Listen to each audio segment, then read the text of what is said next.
Bienvenue à notre série sur l'exhortation biblique.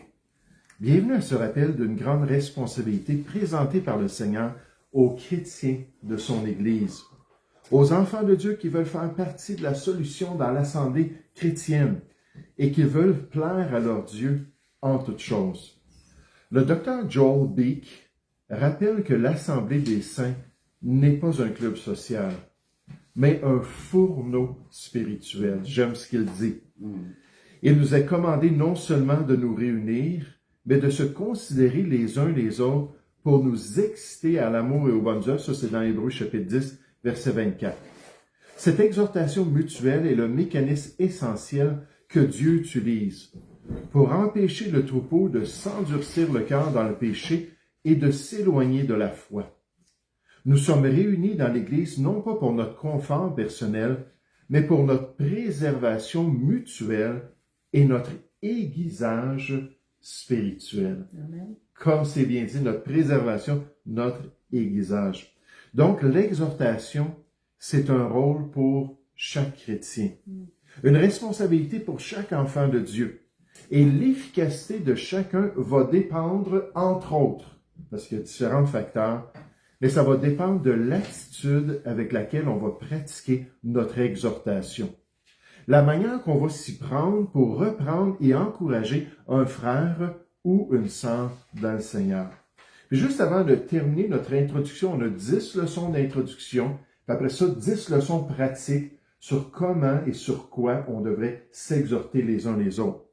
Mais juste avant, je voulais revenir sur cette question vitale de l'attitude de notre cœur. Puis voir comment Dieu nous dit de se reprendre, de s'exhorter les uns les autres, mais avec une bonne attitude. J'aimerais juste développer ça encore ce soir pour nous sensibiliser et nous aider à ne pas être des pharisiens évangéliques, mais plutôt à être des chrétiens spirituels qui marchons avec le Seigneur. Nos notes à la page 1. Le cœur dans l'exhortation, compassion et amour. Comment on va pratiquer cette responsabilité biblique que Dieu a donnée à son Église? Introduction. Si l'exhortation biblique est inébranlable dans la parole de Dieu et directe dans la confrontation du péché, son efficacité et son intégrité biblique dépendent de son exercice dans un esprit de profonde compassion, d'amour sincère et de douceur chrétienne. Juste en passant, quand on pense à la douceur, on a vu récemment que Jésus lui-même parle de sa douceur, humble et doux de cœur. Des fois, on a comme un stéréotype de l'homme, en particulier le mâle, puis que cet homme-là ne doit pas être doux dans ses agissements. Il doit être autoritaire, il doit être ferme, il doit être une personne de conviction. Mais dans les Écritures, c'est pas ce que Dieu nous dit de lui-même, puisqu'il nous dit qu'il veut en nous, Philippiens 4:5, que votre douceur soit connue de tous les hommes. En fait, ça nous dit dans Jean 3, au verset 13 à 18, ça nous parle de la sagesse d'en haut, la sagesse qui vient de Dieu, qui est contraire à la chair, qui est contraire au monde, puis même aux influences diaboliques. On nous dit que cette sagesse-là va produire une douceur envers les autres. Donc, d'être prêt à être spirituel, d'être prêt à marcher avec le Seigneur, puis de bien se comporter. La vérité doit toujours être dite avec amour, alors que Dieu bénit c'est C-E-S, c'est pas S-E-S, C-E-S, ses efforts pour aider le chrétien dans ses voies. Comme le docteur J. Adams qui a consacré son ministère à aider les gens à s'exhorter mutuellement, il dit « L'exhortation biblique exige plus que la sainte maîtrise des principes de base de la parole de Dieu. Pour appliquer efficacement la parole, le conseiller doit avoir un cœur empreint de compassion, se rappelant qu'il est lui-même un saint en difficulté. » Un auteur a dit « L'Église, c'est un hôpital spirituel. Chaque chrétien a besoin de soins. Chaque chrétien a des problèmes de santé spirituelle. Puis il faut garder ça à l'esprit. Il n'y a pas d'élite spirituelle, il n'y a pas une classe à part, il n'y a pas le clergé. Certainement que le clergé, ils savent comment se comporter. Là, on est tous des frères parmi des frères, des sœurs. L'application technique de la vérité doit être administrée non pas avec une massue, mais avec une main tendre, revêtue du même esprit humble et de la même grâce patiente que Christ a manifesté. Sans un cœur rempli d'amour et un esprit droit, même la vérité de Dieu devient dure et inefficace. D'après le Dr. J. Adams. Je pensais à Proverbes. Quelqu'un m'a demandé si on avait besoin de notre Bible, puis j'ai dit non, mais dans le fond, je vais vous citer 2 passages dans les Proverbes qui me sont venus à l'esprit. Puis le premier, c'est Proverbes chapitre 15 au verset 2. Et dans ce proverbe-là, c'est quelque chose à l'Institut pastoral que mes 2 pasteurs répétaient, qui nous encourageaient à pratiquer, mais ça dit que la langue des sages rend la science aimable. La langue des sages rend la science aimable. Qu'est-ce que ça veut dire aimable? Ça veut dire agréable, accessible et recevable. Donc, quand on est sage, on est capable de présenter la parole de Dieu de telle manière que ça va disposer les gens. Ça va les aider à recevoir le message de Dieu. Puis là, en contraste, ça dit « Et la bouche des insensés répand la folie ». Donc, c'est clair dans ce contraste-là qu'on ne parle pas d'altérer la science, mais de bien la présenter pour disposer les gens. Charles Spurgeon explique « La différence entre le sage et l'insensé ne réside pas seulement dans leur pensée, mais dans l'usage de l'instrument. » C'est quoi l'instrument en question? La langue.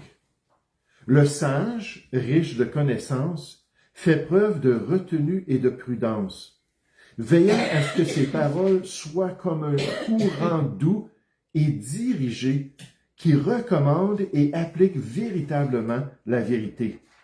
L'insensé, en revanche, n'est qu'un vase prêt à éclater. Sa bouche est un torrent incontrôlé qui déverse confusion et ruine, car son cœur ne contient rien de digne d'être exprimé. Donc, il dit, le sage va savoir comment parler, va savoir comment se présenter, et nécessairement présenter le message de Dieu. Un autre verset qui m'est venu à l'esprit, c'est dans Proverbe 16, au verset 21, où on nous dit, « Celui qui est sage de cœur est appelé intelligent, et la douceur des lèvres augmente le savoir. » La douceur. Là, ici, on parle d'une finesse, une amabilité, une gentillesse, mais littéralement, ici, le mot douceur, ça veut dire sucré. Les lèvres sucrées augmentent le savoir. Ça, on peut comprendre ça même négativement. Quand on pense aux lèvres de l'étrangère, la Bible nous dit qu'il distille le miel. Dans sa séduction, Proverbe 5 au verset 3, alors qu'elle essaie d'amener quelqu'un à commettre l'adultère, à faire le mal, il dit même ses lèvres là, sont attirantes parce qu'elles présentent les choses d'une manière tellement alléchante.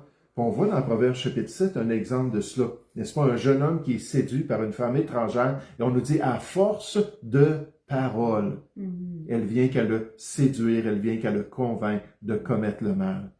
Mais là, on ne parle pas encore une fois de négativement, on parle de positivement.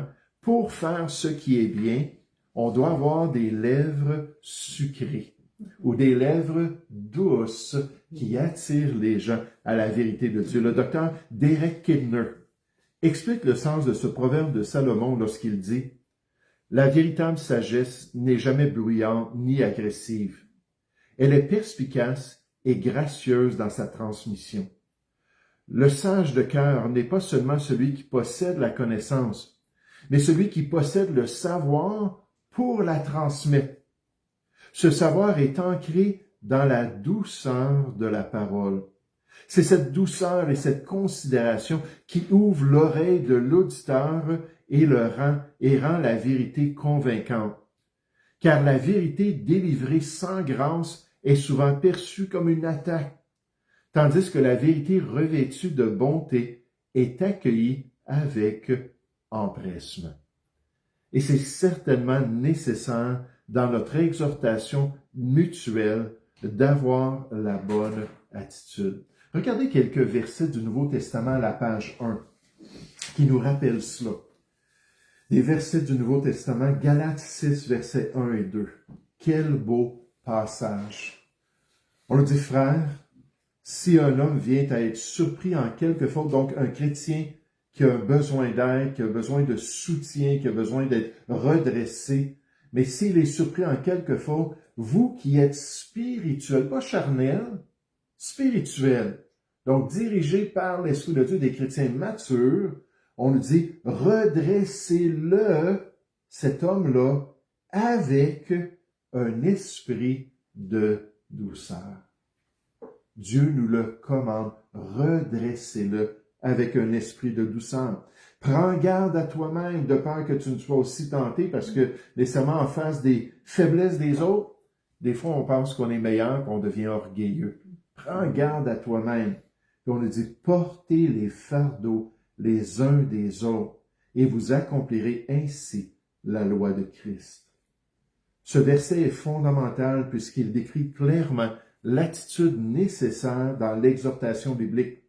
La restauration est l'objectif et elle doit être recherchée avec la bonne attitude.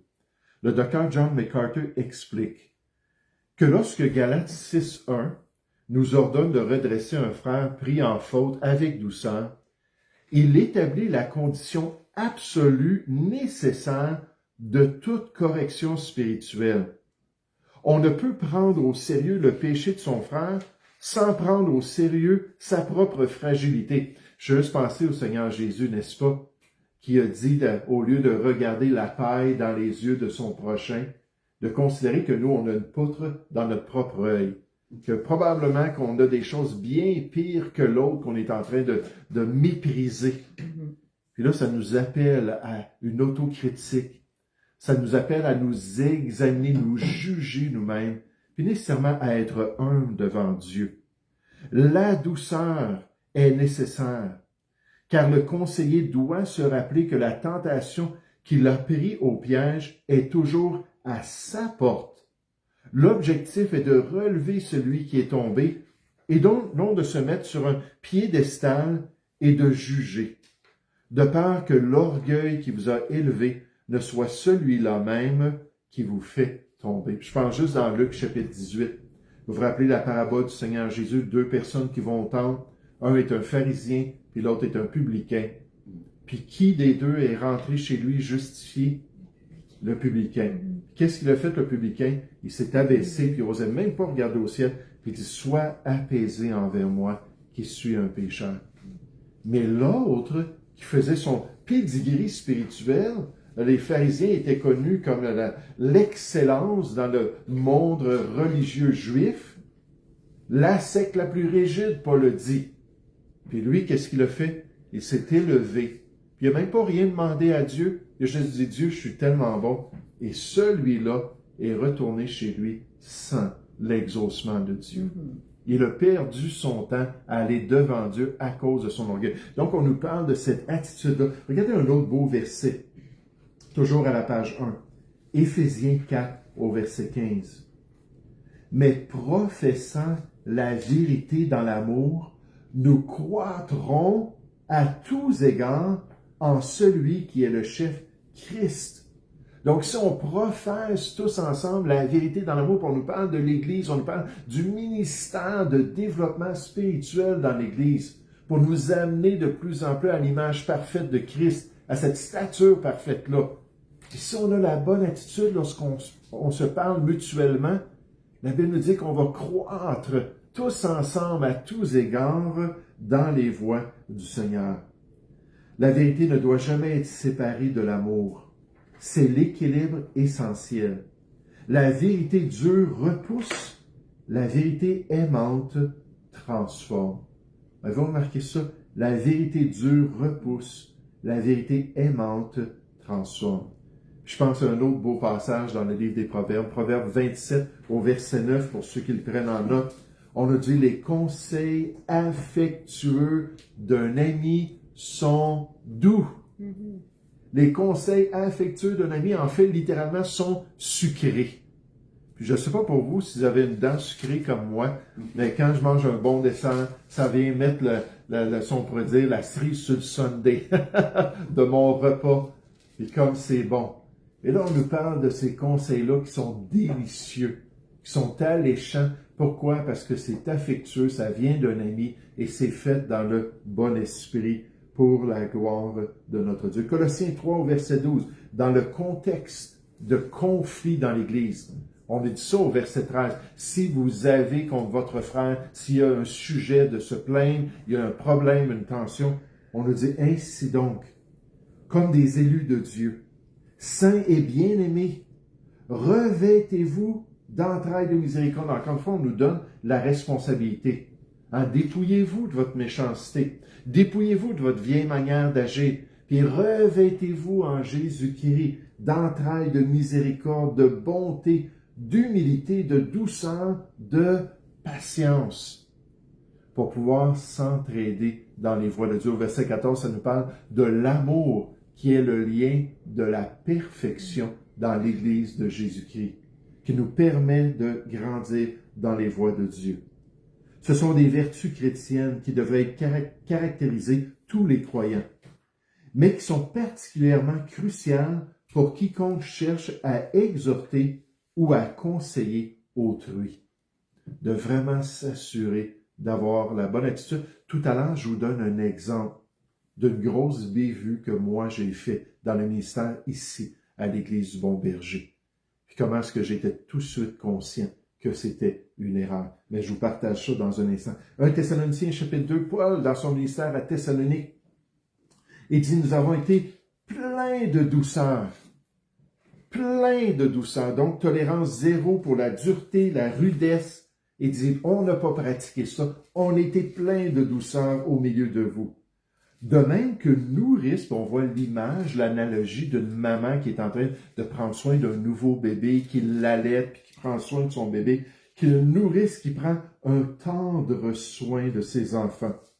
Nous aurions voulu, dans notre vive affection pour vous, non seulement vous donner l'évangile de Dieu, mais encore de nos propres vies, tant que vous nous étiez devenus chers, comme une maman. Puis au verset 11 et 12, pour équilibrer les choses, Paul parle de son exhortation pour ces Thessaloniciens-là comme un bon papa. Puis là, il parle de la charge qu'il leur a donnée, il parle de l'exhortation qu'il leur a donnée à marcher dans les voies du Seigneur d'une manière digne, comme un bon papa qui aime ses enfants, avec cette attitude-là. L'exemple même du ministère de Paul met l'accent sur la tendresse, l'affection profonde et l'amour sacrificiel, parallèlement à la transmission de l'Évangile, puis on pourrait dire aussi de la vérité de Dieu. Paul il dit, c'est comme ça qu'on s'est comporté pour la gloire du Seigneur. C'est l'attitude qu'on a maintenue dans l'Église de Dieu. Point numéro 2. Application dans l'exhortation biblique.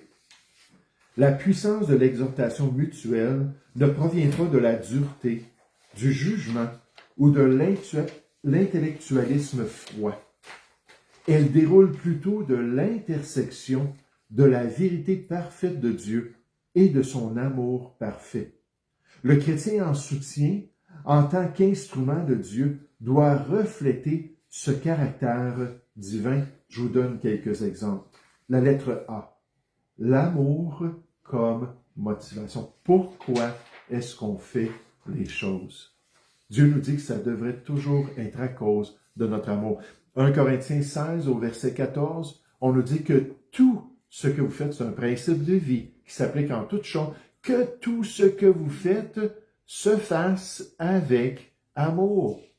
Et Dieu nous dit que ça devrait être l'élément qui accompagne toutes nos décisions, qui accompagne toutes nos œuvres. On devrait s'aimer les uns les autres.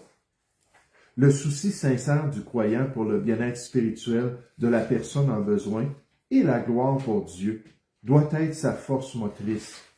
Il ne s'agit pas d'avoir raison. On ne reprend pas la personne pour gagner un argument, pour montrer qu'on est plus spirituel, qu'on a plus d'expérience dans la parole, qu'on connaît mieux les voies de Dieu que la personne. C'est pas l'objectif. Il ne s'agit pas d'avoir raison, mais de voir l'enfant de Dieu grandir en Christ et glorifier son Père céleste. Je veux juste vous rappeler que le mot amour puis le mot aimer dans le Nouveau Testament, c'est un terme que le Saint-Esprit a utilisé, agapao ou agapé, qu'il a utilisé pour parler de cette affection mutuelle, mais c'était un terme qu'à l'origine, dans la culture grecque, qui parlait de l'estimation de la valeur des diamants. Puis il y avait une personne que son travail, c'était quand on trouvait des diamants, de pouvoir examiner le diamant, la grosseur du diamant, l'utilité du diamant, la qualité du diamant. Quand il faisait ça, on disait qu'il était en train de agapao le diamant. Puis il était en train d'agir comme le agapé du diamant. Parce que c'était quelque chose de précieux. Puis là, le Saint-Esprit prend cette expression-là, l'applique à l'Église chrétienne pour nous dire on devrait se voir comme des diamants dans l'œuvre de Dieu. Des diamants qui sont tellement précieux. Puis on devrait faire ce rôle-là dans notre amour d'évaluation de la préciosité des enfants de Dieu. Ils sont précieux pour Dieu, alors ils sont précieux pour moi. Peu importe les problèmes qu'on a, peu importe les circonstances, peu importe les difficultés, ça ne change pas qu'ils sont des diamants pour le Seigneur. Ils ont une valeur merveilleuse et on devrait évaluer nos relations à la lumière de cette position-là qu'on a en Jésus-Christ et devant le Seigneur. Mais cet amour comme motivation. La lettre B, de la compassion pour les personnes en difficulté. Comprendre que les gens peuvent parfois être surpris en faute, Galate 6:1 nous le dit, et qu'ils deviennent alors accablés par le péché et sa honte. Il y a des remords, il y a de la culpabilité, il y a des émotions peut-être des fois très intenses qui vont accompagner nos chutes. Puis là, on garde ça dans l'esprit alors qu'on a compassion de cette personne-là. Puis, c'est nécessaire de garder ça à l'esprit lorsqu'on approche les chrétiens. L'empathie, sans excuser le péché, reste sensible envers la douleur et les difficultés qu'il implique dans la vie de ce chrétien-là. Donc, on sait que ce n'est pas une victoire spirituelle. On sait que ce n'est pas quelque chose qui a glorifié Dieu. Puis on sait que l'Esprit de Dieu doit être en train de travailler dans le cœur de cette personne-là. Puis par expérience, on sait comment c'est douloureux, comment c'est difficile de faire des erreurs, comme je vais vous partager dans un instant. Puis là, après ça, de s'en rappeler et de dire « Oh boy, si mon frère est en train de vivre ces mêmes remords-là, j'ai besoin d'être très doux envers lui pour l'aider. » La lettre C, de la douceur dans la communication. On a vu ça tout à l'heure. La vérité même difficile doit être communiquée avec bienveillance et respect, créant ainsi un environnement où la personne conseillée se sent suffisamment en sécurité pour l'écouter et y répondre. Cette douceur s'étend à la patience face envers le progrès lent. Parce que des fois, on aide quelqu'un, puis la personne, il n'y a pas de changement dans sa vie. Puis là, les mois passent, puis peut-être même les années passent, puis c'est toujours les mêmes péchés qui reviennent. Mais il faut être patient. Parce que Dieu est tellement plus patient que nous, on va y faire confiance de continuer à travailler avec la personne. Puis aussi à la compréhension dans les moments difficiles. Donc, on s'y prend avec douceur. La lettre D. L'humilité du conseiller chrétien. Reconnaître que chaque chrétien est un pécheur sauvé par grâce et dépendant de l'Esprit de Dieu. La Bible nous dit dans Colossiens 3,15, « Au point où nous sommes parvenus, marchons d'un même pas. » Donc, on a des forces et des faiblesses, chacun de nous. Puis peut-être dans un certain domaine, on va être plus avancé qu'un autre. Peut-être dans un autre, on va être bien moins avancé.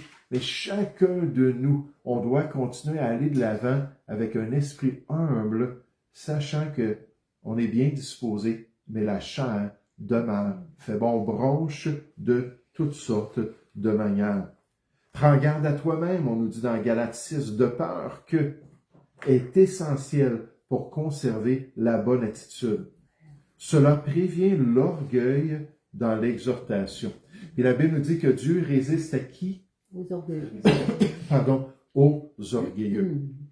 Puis comme c'est important de garder la bonne attitude, quand on va parler de la colère, je l'ai déjà mentionné, on va regarder des caractéristiques ou des manifestations de l'orgueil. Puis une des manifestations, c'est la colère. Je ne dis pas qu'à chaque fois que quelqu'un se met en colère, c'est parce qu'il est rempli de lui-même, qu'il est orgueilleux, mais ça arrive que c'est à cause de cela qu'il se met en colère. Comment oses-tu dire que tu crois pas la même chose. Comment oses-tu avoir une autre opinion que moi? Puis là, on peut avoir une réaction. Proverbe 13, au verset 10, nous dit, c'est seulement par orgueil qu'on excite des querelles.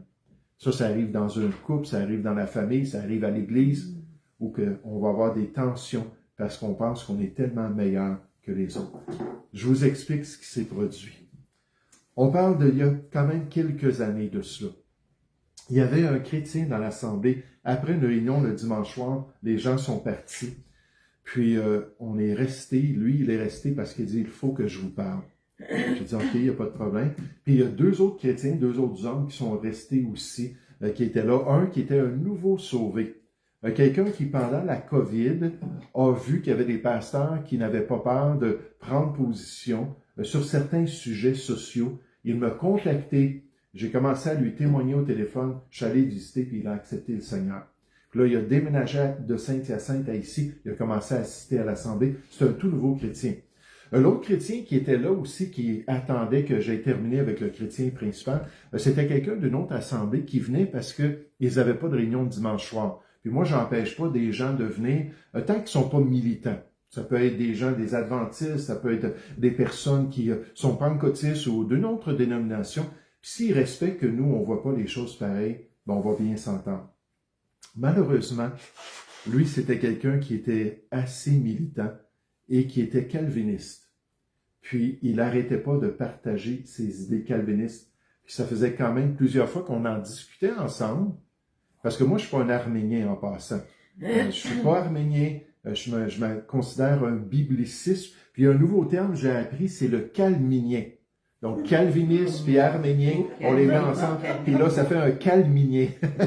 Mais, ce qui arrivait, c'est que là, ce jeune homme-là qui venait d'être sauvé était très influençable. Puis il en profitait. Je ne sais pas pourquoi il y a des gens comme ça, là, que quand ils voient quelqu'un qui n'a pas beaucoup de formation, qui est peut-être un peu plus simple spirituellement, hein, c'est-à-dire ils séduisent le cœur des simples, dans Romains 16 au verset 18. Puis là, il partait, puis il allait le voir, puis il lui parlait, puis il essayait de le convaincre. Puis moi, je travaillais avec lui, et j'étais obligé de contrer un peu ces choses-là, mais de toute manière. Malheureusement, mon expérience avec des calvinistes, c'est pas tout le temps le cas, mais la plupart de ceux que j'ai connus, ils ont tendance à être militants. Qu'est-ce que ça veut dire? C'est que c'est leur appel de nous convaincre de la position calviniste, puis de pas nous lâcher tant qu'on ne sera pas convaincus. Donc ça mettait des tensions déjà là. Et là, je reviens au chrétien principal. Il me prend en part, puis on s'en va dans une des chambres de prophètes, puis on se met à parler ensemble. Puis là, il m'accuse d'avoir des sentiments contre lui, d'avoir là quelque chose contre lui. Puis là, je le regarde, je dis pas du tout, j'ai rien contre toi. Puis là, on passe peut-être 20-25 minutes, puis il arrête pas de dire non, je le sens, je le vois, t'as quoi contre moi, tout ça. J'ai dit, ben non. J'ai dit, tu peux pas juger de mon cœur. Est-ce qu'il y a eu des paroles? Est-ce qu'il y a eu des regards? Est-ce qu'il y a eu des attitudes? Non, mais je le sens, puis je le sais.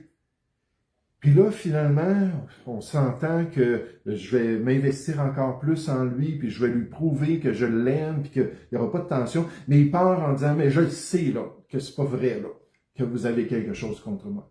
Donc, je sors de la chambre, de cette pièce-là, aigri. Le cellulaire de mon cellulaire sonne, qui était mis sur le podium pour enregistrer. Je m'en vais, puis je vois que c'est mon épouse. Et là, je suis pas capable de répondre. Puis là, tout à coup, pendant que j'attends, j'essaie de répondre, ça sonne, j'entends ce vieux chrétien-là dire au jeune homme, tout encore une fois, des croyances que je n'étais pas d'accord. Puis voici ma bévue. Ce qui aurait été bon, c'est que j'aille le voir, puis je lui dis, écoute, frère, je t'ai déjà parlé de ça, viens, j'aimerais juste t'en reparler encore. Puis là, l'avertir, parce que la Bible dit dans Colossiens 3, verset 10, Tite 3, verset 10, pardon, qu'on peut donner 2 avertissements à quelqu'un qui sème des divisions dans l'assemblée. Puis après ça, lui demander de ne plus revenir. De toute façon, il ne venait pas, c'était juste le dimanche soir, mais au lieu de faire ça, poliment, aller le reprendre et dire, tu sais que je ne crois pas comme ça, c'est pas ma perspective, puis je veux pas que tu influences les gens, on va se respecter si tu veux continuer à venir. Au lieu de faire ça, puis j'ai été accusé dans le passé par une famille qui a dit que j'étais très, très dur envers eux. Je leur avais crié après, puis ainsi de suite. Puis moi, j'ai toujours nié cela. Puis j'ai toujours dit, c'est pas du tout mon approche, ça n'a jamais été mon approche. Mais là, ce soir-là, j'ai pas crié, j'ai pas fait de jurons ou quoi que ce soit, j'ai pas perdu les pédales, mais je l'ai repris devant les deux autres. Puis j'ai dit, là, je t'ai averti assez souvent, tu continues à propager tes idées, je suis pas du tout d'accord avec ça, je te donne un avertissement officiel, sinon tu viendras plus à notre assemblée.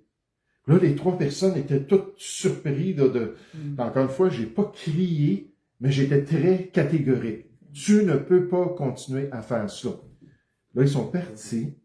Ultimement, les trois ont quitté l'église. Là, j'ai appelé le monsieur principal, qui était calviniste, tout ça, pour lui demander pardon. Puis, il est jamais revenu non plus. Oui, il a dit, OK, je comprends, là, je te pardonne, tout ça. Puis, ce qui est triste, c'est qu'il en a profité pendant peut-être 20-25 minutes au téléphone d'essayer encore de me convaincre de mon erreur théologique. Là que je l'appelais pour essayer de régler ça. Mais tout ça pour dire que ça n'a rien réglé, mon approche. Ces deux hommes-là, probablement, auraient resté à l'église s'ils n'avaient pas vu ça. Puis l'autre, progressivement, peut-être doucement, j'aurais demandé d'arrêter de venir. Mais au lieu de faire cela, j'ai réagi. Puis ça n'a pas aidé du tout la situation. C'est pour ça qu'il faut garder de l'humilité puis la bonne attitude. À la lettre E, porter les fardeaux des autres. Écouter activement. Prier avec le chrétien et l'accompagner sincèrement dans ses difficultés témoigne d'un amour sincère et bienveillant. Là, on revient à l'idée de développer une amitié, puis développer une relation avec lui. Sans un cœur ancré dans ses qualités, la vérité biblique peut être perçue comme condamnatrice plutôt que rédemptrice, éloignant ainsi les enfants de Dieu au lieu de les attirer vers la ressemblance de Christ. Vous savez, ce qui me brisait le cœur, c'était surtout ce jeune homme-là qui a quitté l'Église parce que ça l'a scandalisé. Que j'ose, puis j'ai juste cité les Écritures, j'ai cité le passage, référence, puis ainsi de suite, mais que j'ose faire ça devant eux. Puis oui, c'est vrai que ce n'était pas la bonne approche. Mais ça me brisait le cœur, j'ai essayé d'aller le voir, j'ai essayé de l'encourager, mais c'était terminé. Il avait tourné la page, il ne voulait plus venir à notre assemblée.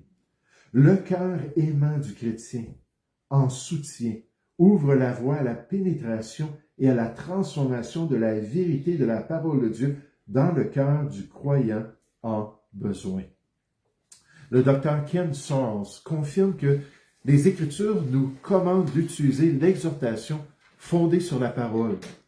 Mais l'exhortation biblique sans agapé ou sans amour, n'est que du bruit. Lorsque nous tentons d'exhorter un frère ou une sœur en difficulté, si la vérité ne passe pas par un cœur attendri par l'amour et ne nous est pas transmise par une langue bienveillante, nos conseils seront inefficaces. Et c'est effectivement ce qui s'est produit ce soir-là. Ils blesseront, mais ne guériront pas. Ils condamneront, puis je le condamnais là pour ce qu'ils faisaient, mais ne restaureront pas. Le but de Dieu est la restauration en Christ.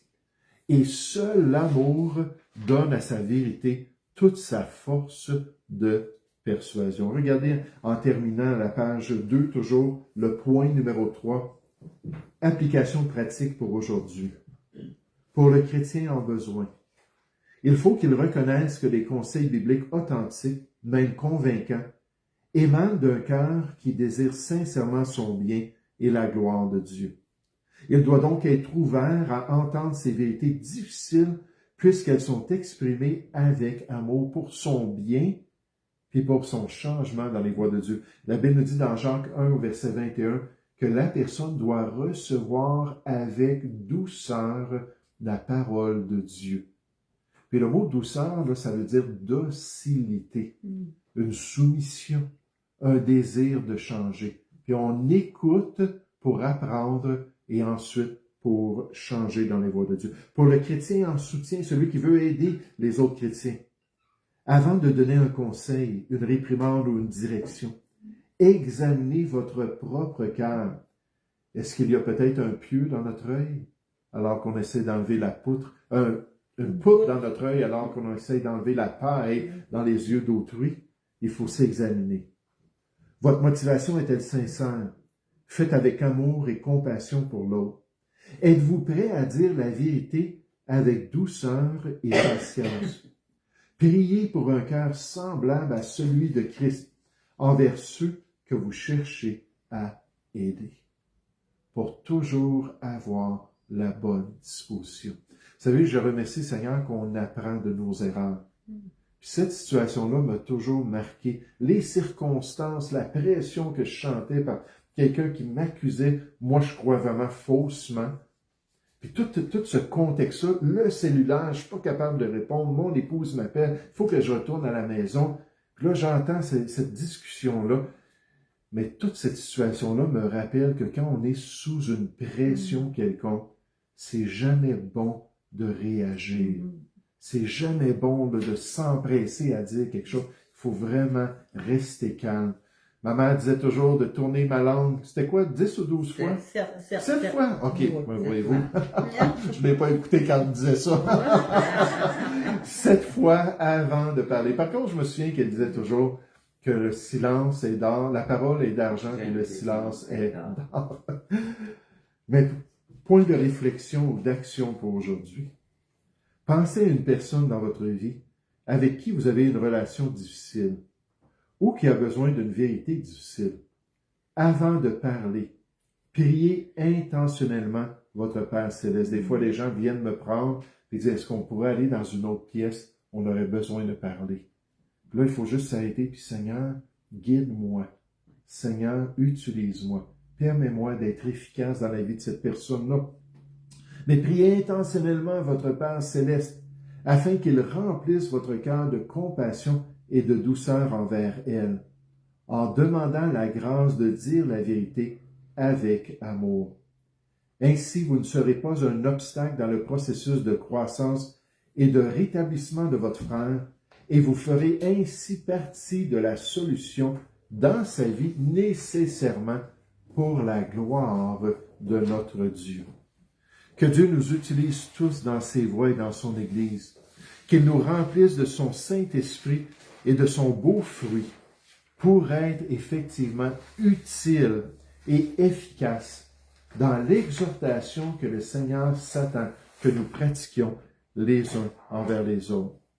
On termine notre introduction de la série au mois de novembre avec la 10e leçon qui va se concentrer sur l'importance d'utiliser la parole de Dieu avant tout dans nos exhortations, dans notre effort pour encourager nos frères et sœurs d'utiliser le manuel de vie pour que l'Église puisse continuer à grandir dans les voies de Dieu.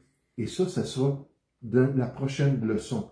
Mais je ne suis pas certain que ça va être la prochaine fois qu'on va se rencontrer. Nécessairement le dimanche prochain, le repas du Seigneur, il n'y aura pas de réunion le dimanche soir prochain.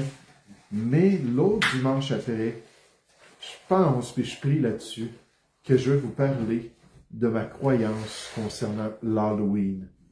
Comment est-ce que je vois l'Halloween? J'ai écrit même un petit livre sur le sujet qui n'est plus là. Je disais à mon épouse, hey, il manque ça. Il n'est plus dans notre présentoir. Mais je pense qu'on va avoir une étude biblique le premier dimanche soir du mois. Encore une fois, je vais voir comment le Seigneur dirige, mais sur le sujet de l'Halloween, juste pour qu'on puisse comprendre les enjeux qui sont liés à cette fête. On va prier ensemble. Père Céleste, on veut te louer, on veut te remercier pour ta bonté, on veut te remercier pour ta patience. Seigneur, ta douceur envers nous et ton amour qui ne change jamais. Et Père Céleste, on veut te demander de pouvoir faire partie de la solution. On veut te demander de pouvoir toujours conserver la bonne attitude. Il y a des chrétiens que c'est tellement plus facile, puis je m'identifie à cela, à ces gens-là, d'être plus durs, plus directs, plus secs quand on parle. Et comme ça peut vraiment froisser les esprits et blesser les cœurs. Alors Père Céleste, oui, fais de nous ces instruments pour le progrès de ton œuvre. Père, nous te prions au nom du Seigneur Jésus. Amen. Amen.